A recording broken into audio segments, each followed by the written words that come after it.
Well, hello again, witchy people. Yes, I'm back. And I should explain before I start. I've just come out of hospital and I am on huge doses of steroids, so you'll have to excuse the strange voice and the moon face and all the swollen bits and pieces. I'm just glad to be home. And I think coming home has made me want to do this video. It made me want to come back and say hello again and try to get back into the swing of things, and I thought this was the perfect time of year to do it because so much has changed. And as you know, my house has been built with us still in it. Basically, they took all the outside walls out of the house and then built a new house, keeping the inside walls, well, some of the inside walls. And that has now been finished. We are still in the throes of decorating. It's been absolutely difficult. Every time you think you've got one room done, something happens. But I will put up a video about that. It's quite funny. We thought we had the one room that was finished. The one room was the bathroom, and then the bathroom ceiling caved in. Anyway, I am back and I am rambling already. So I wanted to talk about Yule and what Yule means, not just to hedge witches, but to this hedge witch. And I had to take a few notes because my brain is cuckoo. It's just not there. And in the months that I've been away, some awful, terrible, tragic things have happened. We lost Jonah. And Artemis Nightingale, and I think that was one of the most shocking things I heard. It really did bring me down, as it did many of us. And of course other people have passed away. I had friends who have passed away. I myself have been ill. My mum fell and broke her arm. It's been a very trying few months, to be honest. It hasn't been plain sailing with just me sitting back and waiting for the builders to finish. It's been difficult. And usually Yule is that time of year where, you know, the days are shorter, the nights are longer. You have all that extra time to sit back and reflect on the past year and think about the changes and how those are going to affect you and how you're going to plan. And I haven't been able to do that. So my Yule this year has been completely different to almost any other Yule in a hedge witch sort of way, because I haven't been able to plan. I haven't had that introspective time to think about change and effect. And because we've had all the building work going on, I haven't been able to do the things that I used to do. The planning for Yule, the planning starts way back, really, I suppose, in the summer when you start gathering herbs and preserving, making lots of preserves. And, you know, you have that. You have to do this plan for when you have these cold, long nights. And I haven't been able to do any of that. So this Yule feels very, very alien to me, almost. It feels not quite mine anymore, and I'm trying to get used to that. I have been preparing in small ways. I prepare for Christmas and Yule together, basically. I celebrate Christmas as Yule. I do celebrate Christmas Day because of my family, and it's just nice. I like it that way. And part of that is due to the respect of my mum, because my mum is born again Christian, as many of you know, and it is respect. So what does Yule usually mean to me? Well, I guess you do have that. It is an introspective time. It is a time to sit back and think, and it is a time for planning, and it's a time for being thankful. And you do think about family a lot at Yule, but not just of the coming together of family, but the strength that we have in family, and how families have to pull together to get through the darkest times. So we think about family and strength, and we've all pulled together to make it this far through the year. We've just got through the darkest time of the year. From now, well, from Yule soon, those days are going to be a little bit longer, a little bit brighter. So you've made it through the worst part, and now you've got to make it through the second half of that winter time. And it will, it starts getting easier. At least that's the idea. That's how it was in days of old. And that's where the family unit, the family strength comes into it. We've looked inside ourselves, and we've looked inside our cupboards, and for all the preparation that we've done, we've feasted from the cupboards of all the things that we've saved and prepared. And I suppose a lot of it is going back to many moons ago, is when we used to sacrifice that last animal on the homestead to get us through the next half. We've gone through the first half, and then you have to do a little bit of sacrifice to get through the second half. But I think that still applies today. We don't sacrifice our animals, okay? And we have the convenience of supermarkets and online shopping. But we think, or we should be thinking about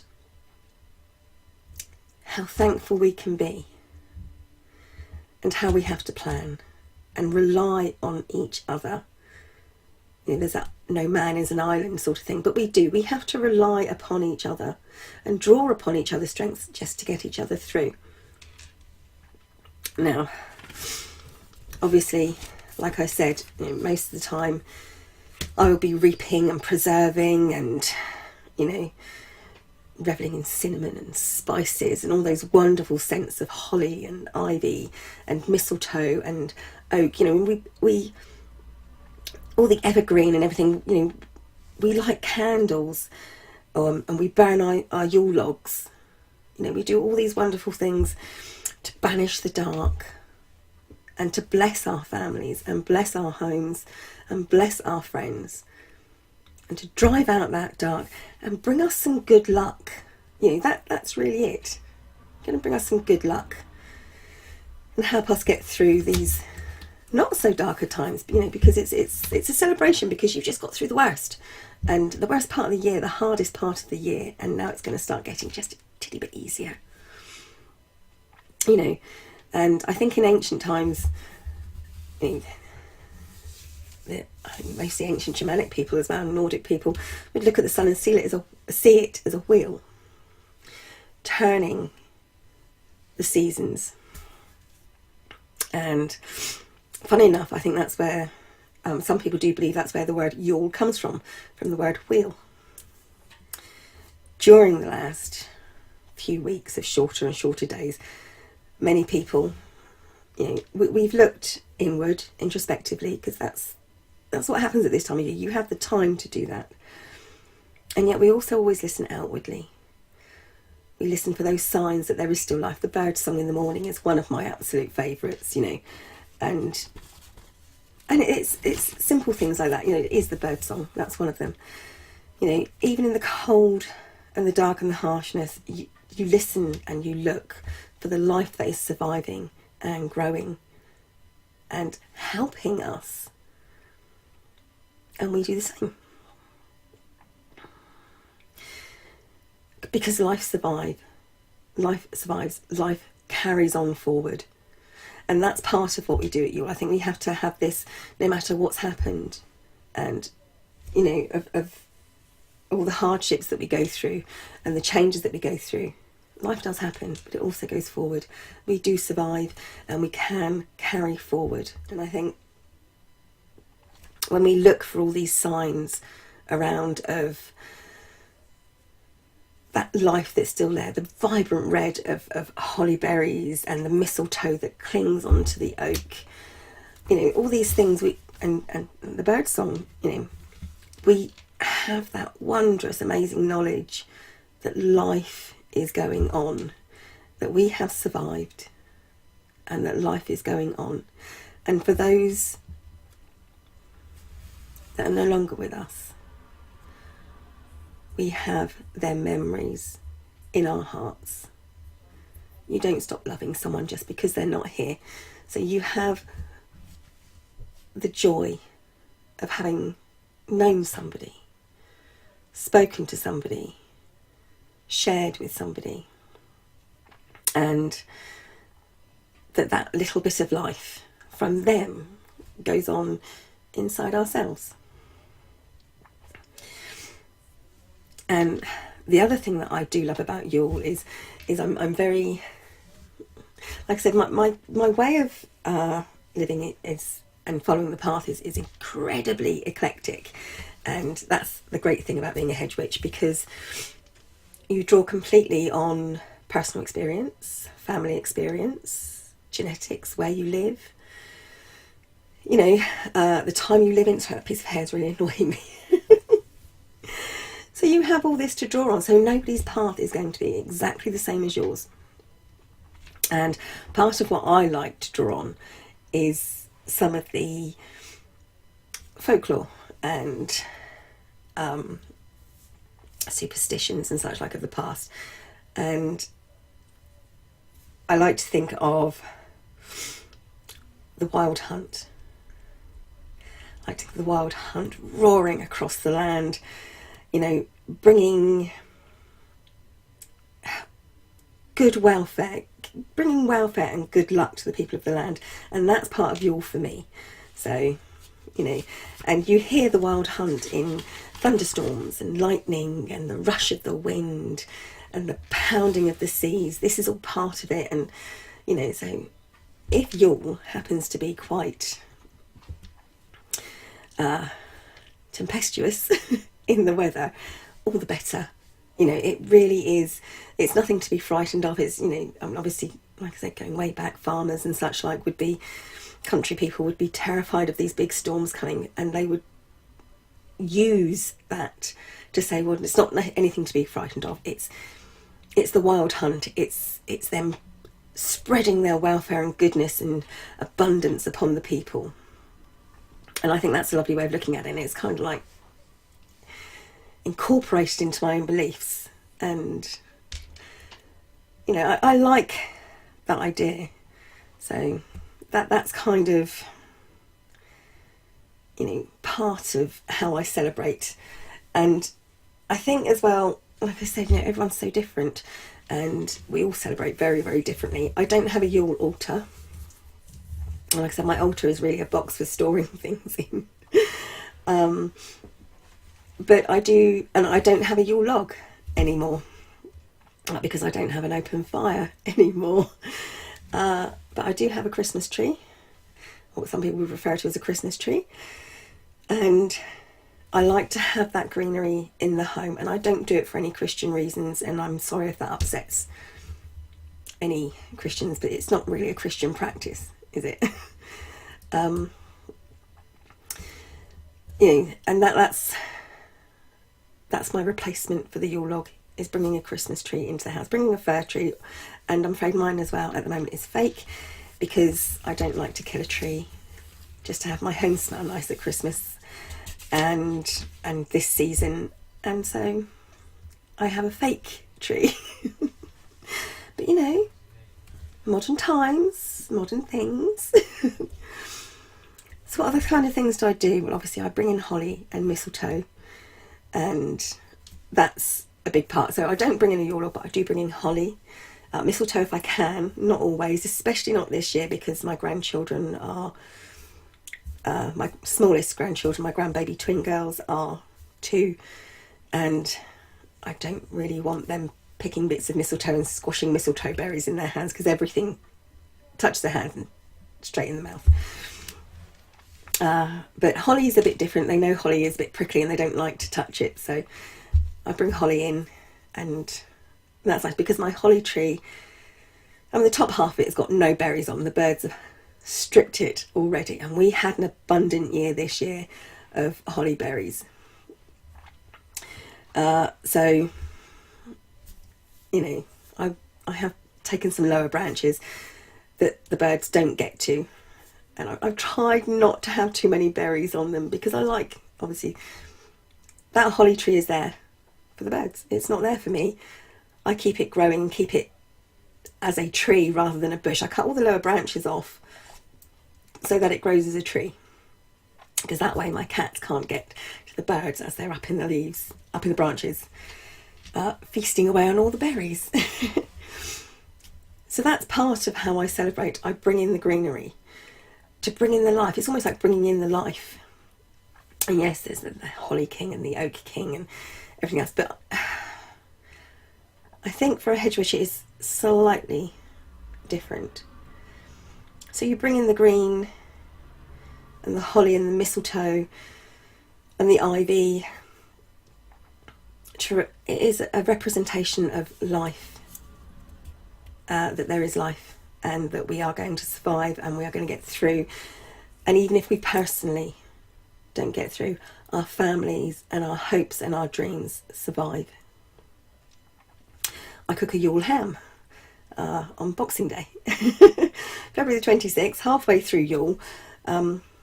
We have a baked ham, and that's part of it as well. And that is a representation of the sacrifice of and the slaughtering of an animal to get you through the second half of the year. So that's what my Yule ham is for. So, you know, these things are incorporated into my way of life. Of course, I don't eat it because I can't. I'm a vegetarian. Not through choice, I may add. You know, but I draw on all those preserves that I've made. So, and I've been really, really lucky. Miss Lizzie, my dear friend Miss Lizzie, she made me the most amazing pickled onions. So I do have some preserves to draw upon that, you know, in my cupboards. So you draw upon those preserves, and in that way you're sacrificing what you saved. You know, you're using what you saved, and